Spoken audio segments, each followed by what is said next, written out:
In front of me is Samsung Galaxy S24 and today I would like to show you how you can clean storage.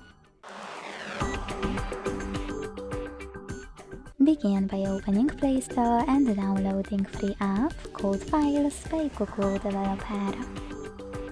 When it's ready, launch it. Then hit Continue. Tap on the switcher next to Allow Permission and select those three lines at the top left corner. Following that, hit Clean.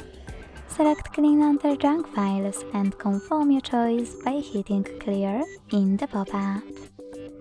Thanks so much for watching. If you enjoyed this video, leave a like, comment and subscribe. Bye!